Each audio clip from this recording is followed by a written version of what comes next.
লালমনিরহাটের পাটগ্রাম থানায় হামলা ও ভাঙচুর করে ২ আসামিকে ছিনিয়ে নেওয়ার ঘটনায় মামলা হয়েছে। পুলিশ বাদী হয়ে ২৭ জনের নাম উল্লেখসহ মামলায় অজ্ঞাতনামা অনেককে আসামি করা হয়েছে।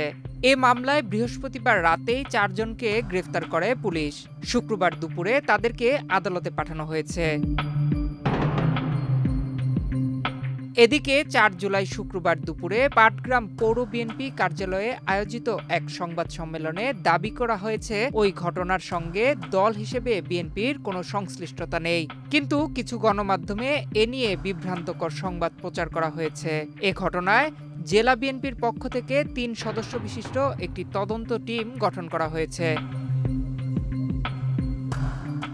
অপরদিকে ওই ঘটনায় নিজের ভেরিফাইড ফেসবুক পেজে জাতীয় নাগরিক পার্টির উত্তরাঞ্চলের মুখ্য সংগঠক সার্জিস আলমের দেয়া পোস্টকে অনভিপ্রেত, উদ্দেশ্যমূলক ও দুঃখজনক বলে সংবাদ সম্মেলনে উল্লেখ করেছেন বিএনপির জাতীয় নির্বাহী কমিটির সদস্য ব্যারিস্টার হাসান রাজীব প্রধান।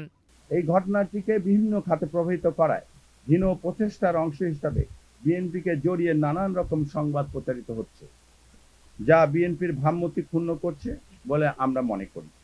জাতীয় নাগরিক পার্টির উত্তরাঞ্চলের মুখ্য সংগঠক সার্জিস আলম তার ভেরিফাইড ফেসবুকে এই ঘটনার জন্য বিএনপিকে দায়ী করে একটি পোস্ট দেন, যা অনভিপ্রেত, উদ্দেশ্যমূলক ও দুঃখজনক। এই ঘটনাটি নিছক ইজারাদার ও প্রশাসনের মধ্যকার বিষয়, যার সাথে রাজনৈতিক দল হিসাবে বিএনপির ন্যূনতম সংশ্লিষ্টতা নেই। বিএনপি একটি উদারপন্থী, জনকল্যাণমুখী, গণতান্ত্রিক রাজনৈতিক দল। এ দলের ইতিহাস এবং ঐতিহ্য আছে। এমতো অবস্থায় বিএনপি স্পষ্টভাবে বলতে চায়, দলের নাম ভাঙিয়ে কোনো ব্যক্তির অপকর্মের দায় বিএনপি নেবে না, অতীতেও নেয়নি, ভবিষ্যতেও নেবে না।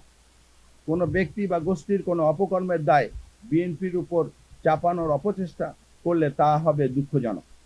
সকলকে শান্ত থাকার অনুরোধ জানিয়ে শেষ করছি। ইতিমধ্যেই আমাদের জেলা বিএনপি লালমনিরহাট কর্তৃক একটি তদন্ত টিম গঠন হয়েছে। তারা তদন্ত করবে।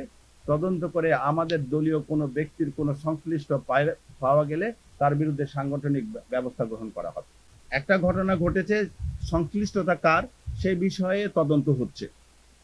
ডিআইজি মহোদয় যে কথা বলেছেন যে দুষ্কৃতিকারী কিছু এর সঙ্গে সংশ্লিষ্ট, বিএনপি নেতাকর্মীদের অনেকের নামও হয়তো আছে। আমি যা দেখেছি তাতে করে খুব একটা বেশি নাই, কয়েকজনের নাম এসেছে। তারা যদি তদন্ত করে তাদের বিরুদ্ধে যদি প্রমাণ পাওয়া যায়, ব্যবস্থা নেবে। আমরাও দল থেকে কোনো অপকর্মকে বিএনপি এটাকে ওন করবে না।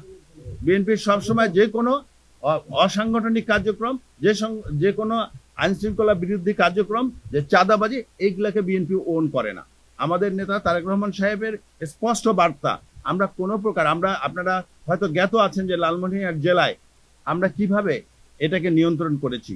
ওই গত ফ্যাসিস্ট সরকারের সময় যেসব লোক যেরকম অপকর্ম পুলিশরা করেছে, এই এখনো অনেকের মধ্যে সেই প্রেতাত্মা রয়ে গেছে, যার পরিপ্রেক্ষিতে হয়তো অনেককে আসামি করেছে। আমরা সব সময় প্রশাসনকে সহযোগিতা করতে চাই, আমরা এই সরকারকে সহযোগিতা করতে চাই। তদন্ত হোক, যদি তদন্ত প্রমাণ পাওয়া যায় আমাদের নেতাকর্মীর বিরুদ্ধে ব্যবস্থা নিতে পারে, আমরা তাদেরকে ওন করব না।